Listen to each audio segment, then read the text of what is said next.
এখন বক্তব্য রাখবেন হেফাজতে ইসলাম বাংলাদেশের কেন্দ্রীয় যুগ্ম মহাসচিব হযরত মাওলানা মুফতি হারুন বিন ইসহাক দামাত বরকাতুহু।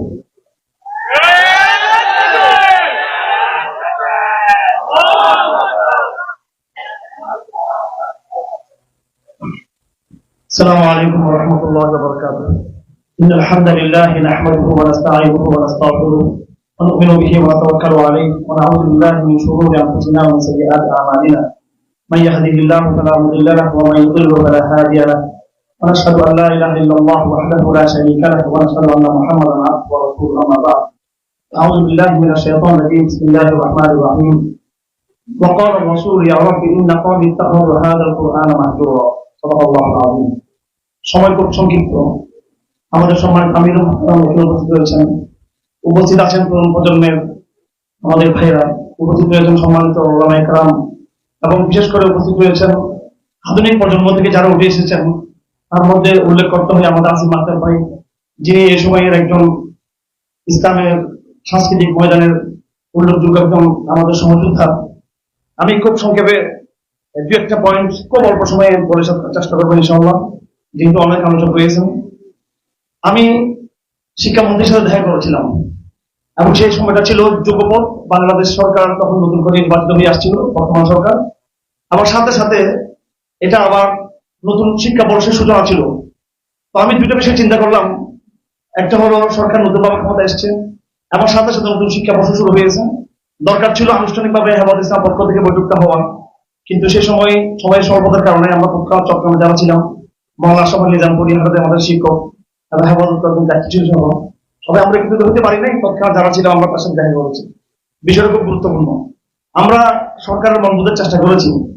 তিনি যেটা বলতে চেয়েছেন সেটা হচ্ছে যে তারা খুব পেশার মধ্যে রয়েছেন এবং সরকার ইচ্ছাকৃতভাবে সেটা করে নাই, অর্থাৎ তাদের সদিচ্ছার এখানে কোনো অভাব ছিল না, তাদের মধ্যে যথেষ্ট ইসলামের ভালোবাসা ইত্যাদি।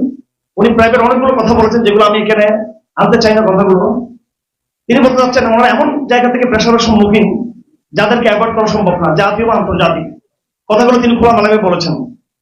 এবং একটা কথা তিনি বলেছেন আমরা মূলধারা থেকে বিচ্ছিন্ন। আমি এখানে ওলামায়ে কেরাম আমাদের নেতৃবৃন্দ রয়েছেন, তাদের দৃষ্টি আকর্ষণ করছি। এটা হলো সরকারের মূল মন, এই জিনিসটা। আমরা মূলধারা থেকে বিচ্ছিন্ন, আমরা আধুনিক অর্থনীতি পড়ি না। সেই হিসেবে কিভাবে আমরা আধুনিক অর্থনীতিকে সংস্কার প্রস্তাব দিব? আমরা রাষ্ট্রবিজ্ঞান পড়ি না, রাষ্ট্রবিজ্ঞান পরিবর্তনের প্রস্তাব আমরা দিতে পারি না। আমরা স্কুল কলেজের ইতিহাস সাহিত্য সংস্কৃতি পড়ি না, মাদ্রাসা পড়ানো হয় না। সেজন্য এগুলো বদলানোর আমাদের প্রস্তাব দেওয়ার অধিকার নাই। এই কথা মন্ত্রীকে এবং প্রধানমন্ত্রীকে, গোয়েন্দা সংস্থাগুলোকে এবং যারা শিক্ষা কমিটি সরকারের যে কমিটিগুলো রয়েছে সংশ্লিষ্ট তাদেরকে বুঝিয়েছে।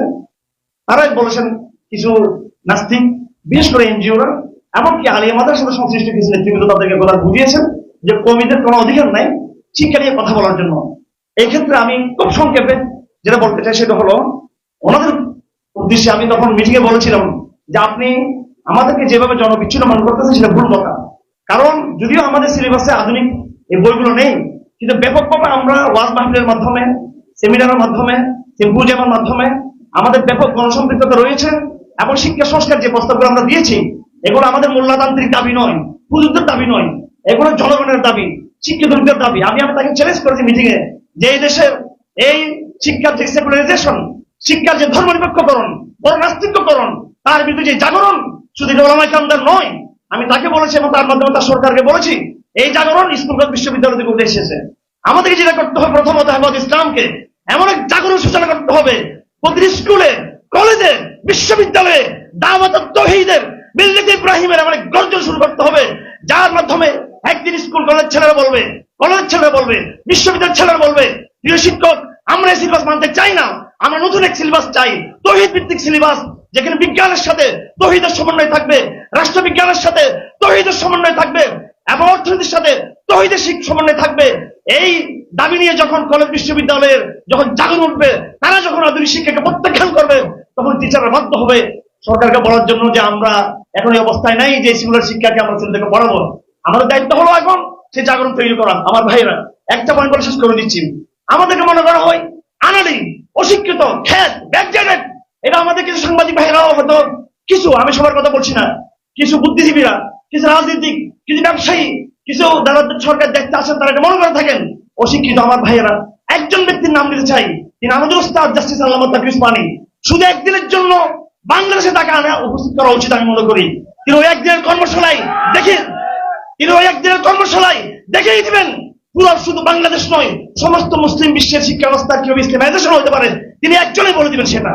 তিনি মোল্লা, তিনি আলেম, তিনি মুফতি, তিনি পাকিস্তান সরকার সহ মালয়েশিয়ার, ইন্দোনেশিয়ার অনেক আরব রাষ্ট্রের পুরো শিক্ষা ব্যবস্থাকে তিনি পরিবর্তন করেছেন, ভূমিকা রেখেছেন। হয়তো তাত্ত্বিক ভাবে করেছেন, অনেকের সফল হতে পারেননি, কিন্তু কমপ্লিট তাদের কাছে প্রপোজাল রয়েছে। আমি রাষ্ট্রকে উদ্দেশ্য করে বলতে চাই, আমাদের কাছে প্রপোজাল আছে। আমি এইভাবে কিছু আমাদের ভাইরা রয়েছেন, ডাক্তার মাহাদি, শিক্ষক কমিটি রয়েছেন, আমাদের হেফাজত ইসলামের মাহাতাব ভাই রয়েছেন, অনেক বিদ্যান ব্যক্তি রয়েছেন যারা সক্ষম একটা নতুন ইসলামাইজেশন তারা করতে পারেন। এবং আমাদের মধ্যে বিশেষ করে ওলামায়ে কেরাম, আমরা হীনমন্যতার শিকার। আমরা মনে করি আমাদের একেবারে কিছু করে নাই।